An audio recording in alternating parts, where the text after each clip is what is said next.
Hai semua, hari ini kami dari Kumpulan 1 ingin membentangkan hasil kajian report yang bertajuk Kesalahan Maklumat dalam Media Sosial dan Persepsi Awam. Ini merupakan ahli kumpulan dari Kumpulan 1 dari atas ke bawah iaitu Agnes, Amadius, Muhammad Rizkin, Nurul Syafiqah dan Victoria. Jadi sini saya akan menjelaskan sikit tentang media sosial dan teori yang akan digunakan dalam menghasilkan kajian tersebut. Media sosial merupakan medium utama dalam kalangan masyarakat untuk berkongsi maklumat dan mengetahui isu semasa dalam pelbagai bentuk seperti grafik, audio dan sebagainya. Media sosial telah menjadi salah satu platform yang terpenting dalam masyarakat kini kerana kerana fleksibilitinya telah mempermudahkan seluruh masyarakat dalam kehidupan seharian mereka. Dan media sosial memberi kebebasan kepada semua pengguna media sosial untuk menyampaikan pendapat, cadangan dan kritisan tanpa apa-apa sekatan. Jadi ini menyebabkan segelintir dalam kalangan masyarakat tersebut mereka menyebarkan berita palsu, maklumat yang salah atau maklumat yang belum ditapis ke media sosial dan meragu-ragukan masyarakat. Jadi seterusnya saya akan menjelaskan tentang teori yang akan digunakan iaitu teori kognitif disonansi yang diperkenalkan oleh Leo Festinger. Jadi teori ini merupakan perasaan ketidakselesaan kepada seseorang individu atau kumpulan apabila maklumat yang diterima oleh mereka bercanggah dengan kepercayaan mereka sendiri secara asalnya.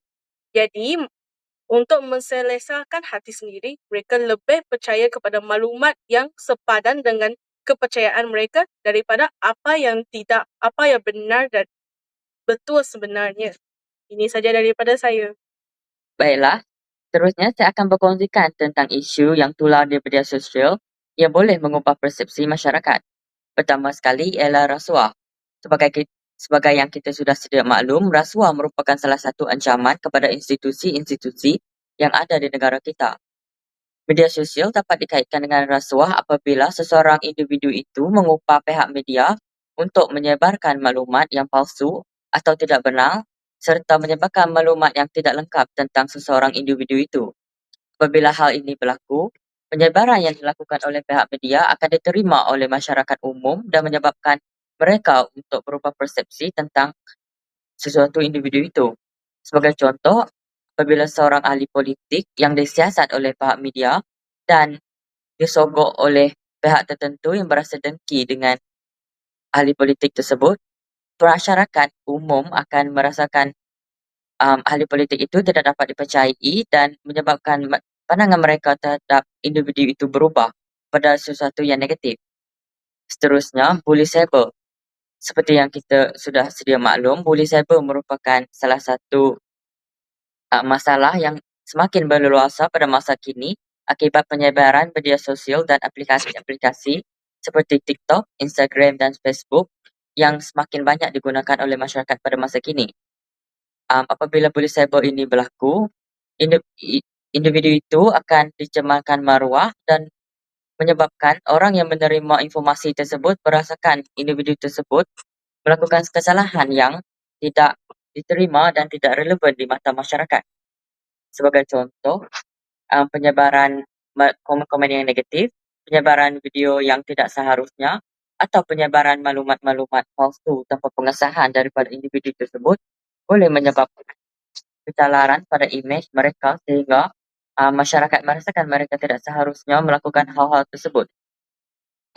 Sebahagian masyarakat percaya benda ini bulat-bulat kerana mereka merasakan individu itu mempunyai potensi untuk melakukan hal sebegitu walaupun mereka tidak melakukan hal itu pada masa.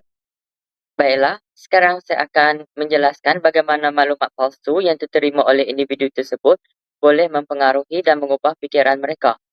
Hal ini pertama sekali terjadi kerana mereka sudah mempunyai bias kepercayaan. Bias kepercayaan ini berlaku apabila maklumat yang mereka telah terima itu sudah selari dan sekata dengan kepercayaan mereka pada asalnya. Sebagai contoh, ketika rakyat Malaysia menerima vaksin, ketika COVID-19 berlaku, masyarakat tidak mempercayai bahawa vaksin tersebut adalah benar-benar untuk mengubati penyakit itu kerana mereka percaya bahawa itu hanya sekadar propaganda barat.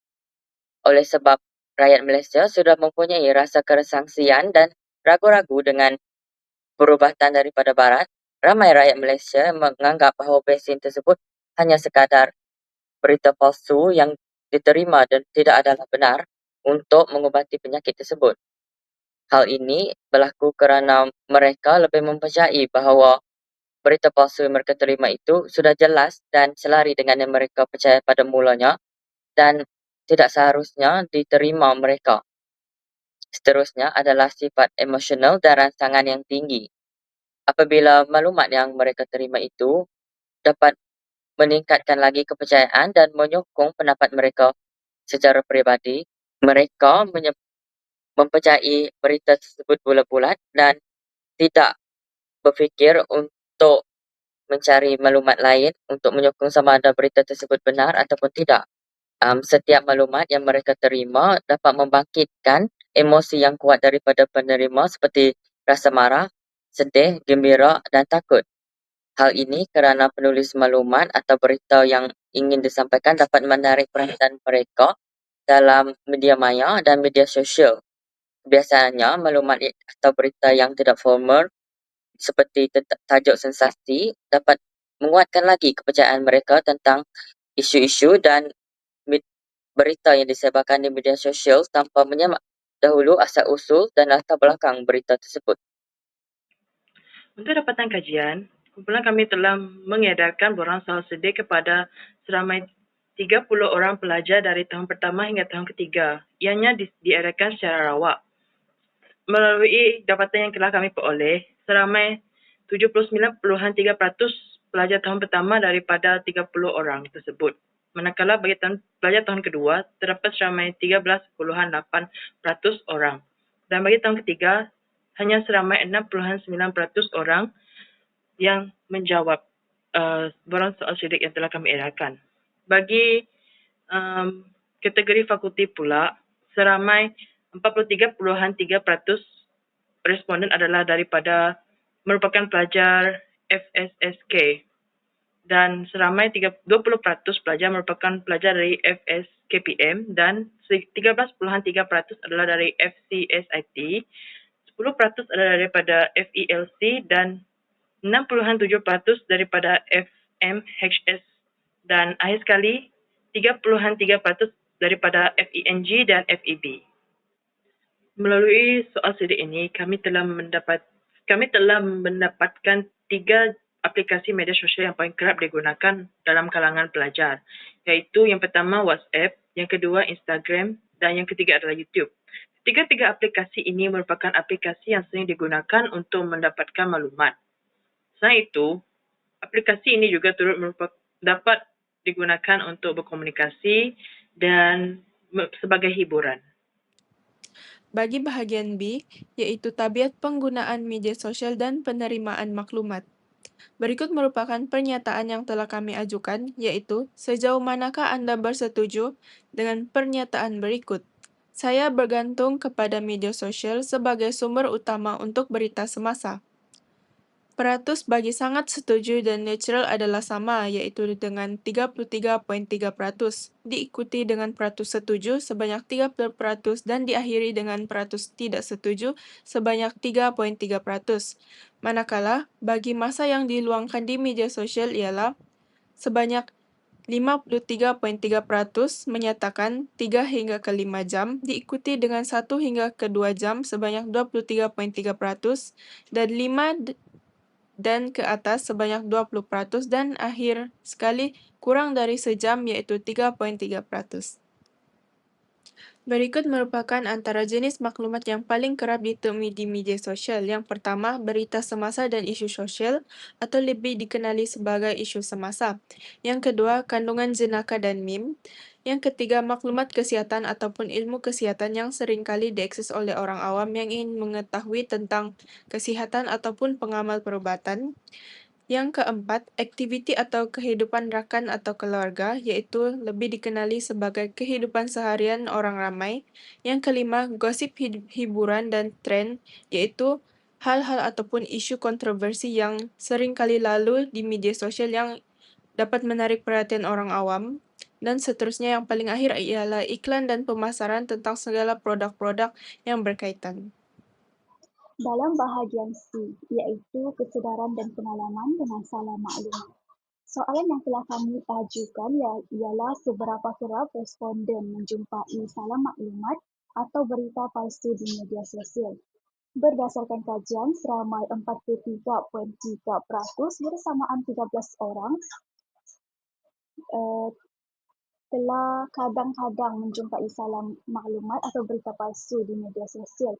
Manakala jawapan yang paling sedikit ialah jarang, bersamaan 3.3% bersamaan seorang. Sangat kerap pula seramai 7 orang dan kerap seramai 9 orang.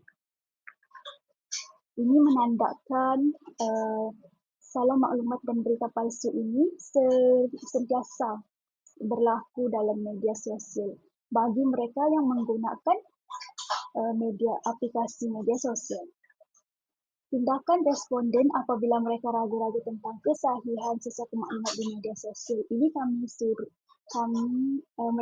responden boleh memilih dan pilihan yang paling banyak dipilih ialah cari di Google atau enjin carian yang lain, diikuti oleh lihat komen, rujuk rakan, ahli keluarga atau pencara, dan keempat abaikan saja, dan yang terakhir ialah kongsi sembilan dengan peringatan belum disahkan.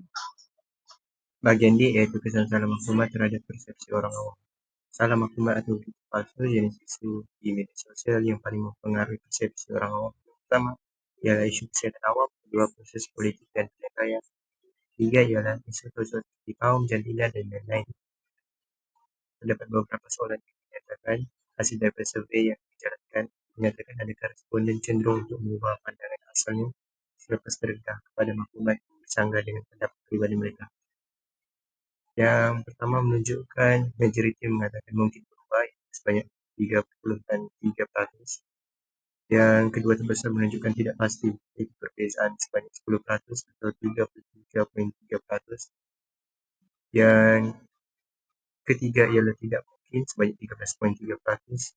Sangat mungkin untuk berubah adalah 6.7%, dan yang terakhir adalah sangat tidak mungkin untuk berubah adalah 3.3%.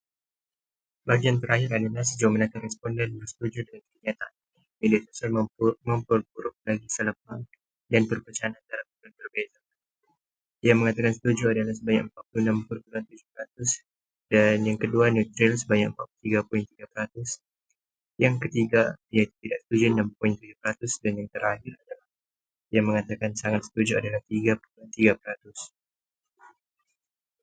Kesimpulannya, teori disonansi kognitif ini berkait rapat dengan penggunaan media sosial dalam mempengaruhi pemikiran kita dan mengubah pendapat kita.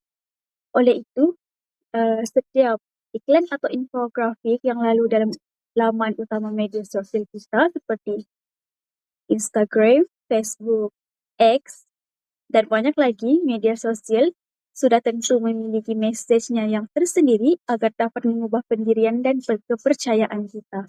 Sekian sahaja daripada kumpulan kami.